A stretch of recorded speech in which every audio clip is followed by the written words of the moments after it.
Welcome to the Born for Greatness podcast. I am so glad that you've joined me today. Today's going to be a special podcast. It is just me, myself, and I. So I haven't done a solo podcast in quite some time. So just a little change of pace and thought it would just be good to mix things up a little bit. So today I wanted to talk about my favorite topic, leadership and positioning yourself for success. I think as leaders, as people who aspire to be leaders, we all want to be successful, right? Nobody sets out to not have a successful career, right? That's something that we always want. And sometimes it comes easier for other people. And we often forget that just because we haven't had the same success as fast as somebody else doesn't mean that we won't achieve success. It doesn't mean that we are less than. Everybody has their own path. And that is something as I've gotten older, I've had to learn. I would have really liked to been on a couple other people's paths. Like their path seems straight, calm, no hills. Like that is the path for me. My path, however, has been riddled with potholes. It's been steep inclines. It's been all over the place. And sometimes I look back and I just think like, wow, I really would have chosen a different path if I had been given the choice at the start. But now that I am where I am and I look back, I don't think I would choose a different path because I've learned so much through all of the ups and downs and zigzags, and stumbling blocks along the way. So I don't know. It's an interesting perspective. It's interesting to stop and think and look back over your life and career and see the things you could have, would have, should have done. But then also take a moment to realize that all of your failures were the stepping stones to success. And so I always try to look at it that way because if you don't, my goodness, you're just going to be pissed off and you don't want that. So there's something that I learned, and I was reminded of recently. And I think it's so important to remember if you are someone who is aspiring to be a leader, just aspiring to grow in your career, and you want to position yourself for success, there are some key things that I think are really important to take notice of. And that is to watch what soil you've planted yourself in.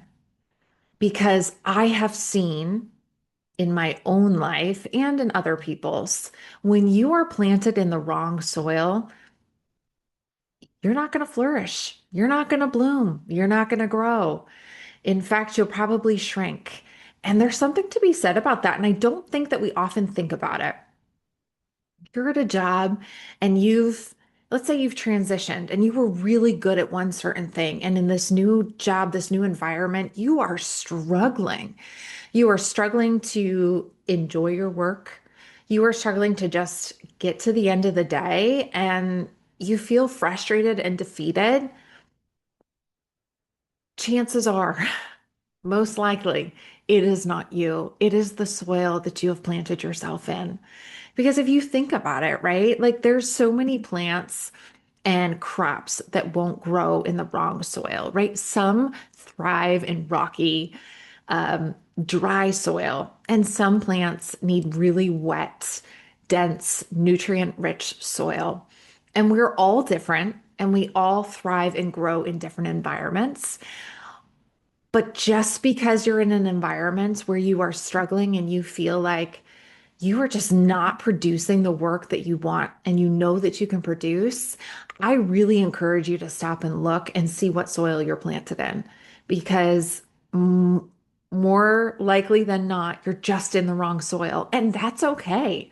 It's okay to take a job, to be there for 6 months, a year, and step back and go, this is just not the right environment for me. It might not be anybody's fault. But it could just be that the leadership that you are under is not a leadership that you flourish in. There are some people who flourish when they are yelled at. It's a small few.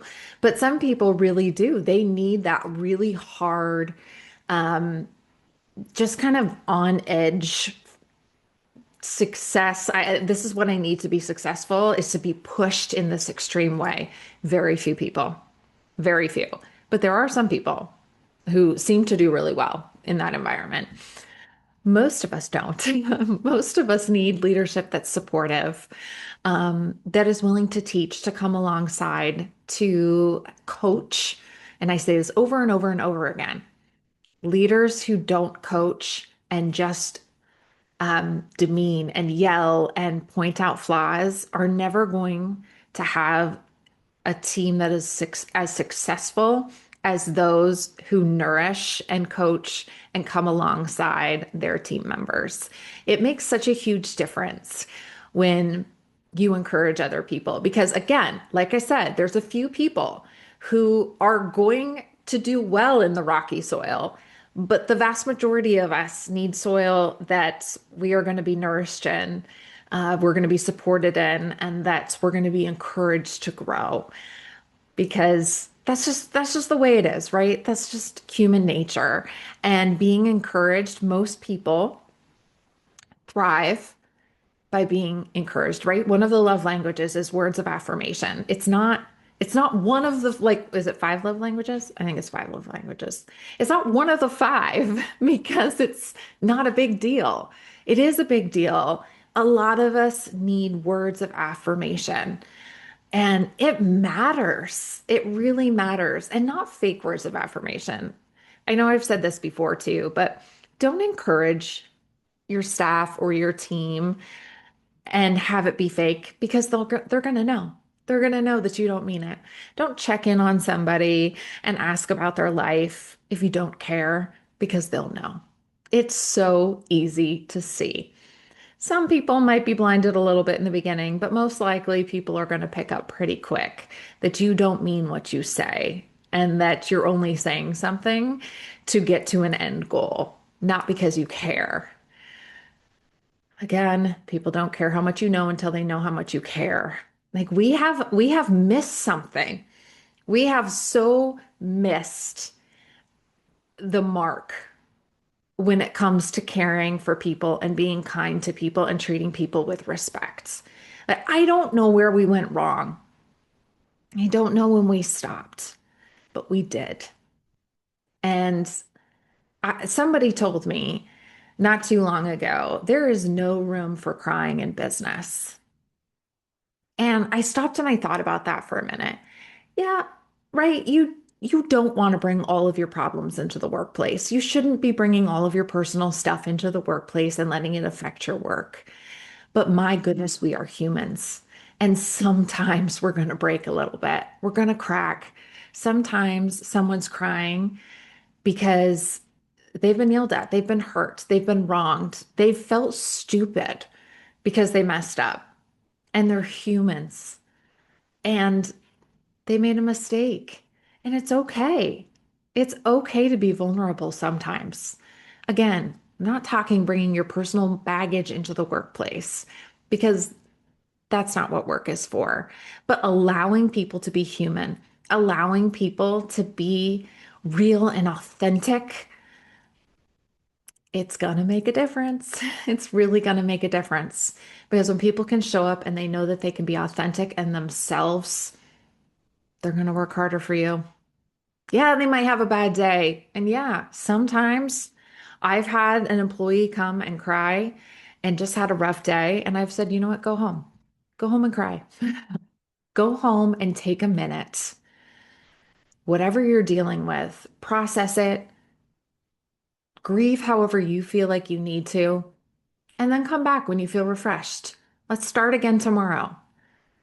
I never think that being irritated with someone because they were human is a good response. It's just not. Um, and I know some people are like that because that's how they were treated, right? It's so interesting. And I'm so intrigued by the brain and neuroscience. If I could, I would go back and get a degree in neuroscience, although I couldn't because I think you have to take like a lot of biology, and I'm so grossed. I get so grossed out by like blood and I don't think I'd make it. But I wish that I could because I'm so incredibly intrigued by the brain, how it works, and just all kinds of like mental conditions and everything. I've done way too much research. I know more than I should know without a degree to really be able to process and understand the information I've read. Um, but that's okay. I digress. Anyways, some people I think are the way they are because of situations that they've encountered in their life. And I'm really now digressing because now I'm getting off into why people are the way they are. But it's true. If we just stop to make this short, let's just stop and think that sometimes when you're treated poorly, it's not a reflection on us, it's a reflection on them. And it might be the way this person's been treated. And so they've unfortunately carried on a cycle. You just never know. So, anyways, I'll get off of that topic, but I want you to really think about what soil you've planted yourself in and remember that it's okay to recognize that you're not in the right soil and what's right for you might not be right for somebody else. So, in environments that if you're looking at other people and you're seeing them flourish, and then you're feeling like, oh my gosh, what is wrong with me? Step back and really assess because it might not be that you are meant to grow in the same soil as somebody else. So that's why a comparison is just, it's never good. Comparison never ends well.